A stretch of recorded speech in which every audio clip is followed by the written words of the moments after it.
आणि आता बीडमधून पुण्यामध्ये जाऊया, कारण पुण्यामध्ये देखील गणेशोत्सवामध्ये गणेश भक्तांनी ठिकठिकाणी मोठी गर्दी केली, अनेक ठिकाणी आकर्षक देखावे आहेत आणि एका मंडळाने महालक्ष्मी मंदिर साकारलेलं आहे। पुण्यातल्या साने गुरुजी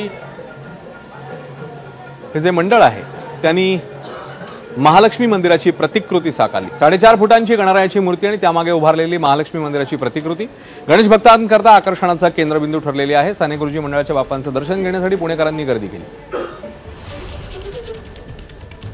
पुण्यातील साने गुरुजी मित्रमंडळ, ज्या मंडळाला जवळपास 86 वर्ष पूर्ण होत आहेत, त्या मंडळात मी आलोय आणि आतमध्ये आल्यानंतर या ठिकाणी कोल्हापूरची जी महालक्ष्मी आहे त्याचं हुबहू प्रतिकृती या ठिकाणी उभारण्यात आलेली आहे। खूप सुंदर असा हा संपूर्ण देखावा।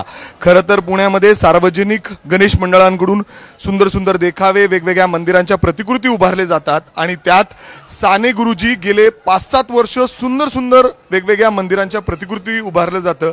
यंदा कोल्हापूरची महालक्ष्मी मंदिराची पूर्ण प्रतिकृती उभारली आहे। खूप सुंदर आहे। खरं तर खूप भाविक या ठिकाणी येत आहेत, खूप गर्दी आहे। माझ्यासोबत सध्या अध्यक्ष आहेत। पहिले तर अध्यक्ष, खूप सुंदर मंडळाच्या म्हणजे किती वर्ष होत आहेत आणि काय वैशिष्ट्य आहे, म्हणजे खूप लोक येत आहेत, कौतुक करतायत। 86 वर्ष साने गुरुजी तरुण मंडळाला झाली आहेत आणि इथं येणाऱ्या प्रत्येक गणेश भक्ताची ही भावना आहे की कोल्हापूर अवतरलंय असं लोक म्हणतात। कारण आपण पाहतोय की कोल्हापूरची हुबेहूब प्रतिकृती आमचे आर्टिस्ट नितेश कुमार यांनी या ठिकाणी साकारली आहे। जवळजवळ 3 महिने आम्ही या सगळ्या देखाव्याचं काम चालू ठेवलं होतं।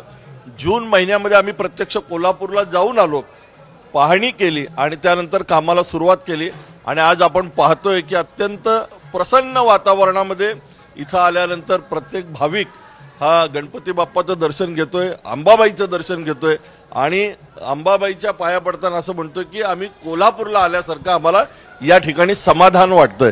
हजारो भाविक फक्त पुण्यातूनच नाही तर इतर शहरातून, इतर राज्यातून पुण्यात बाप्पांच्या दर्शनासाठी येत आहेत।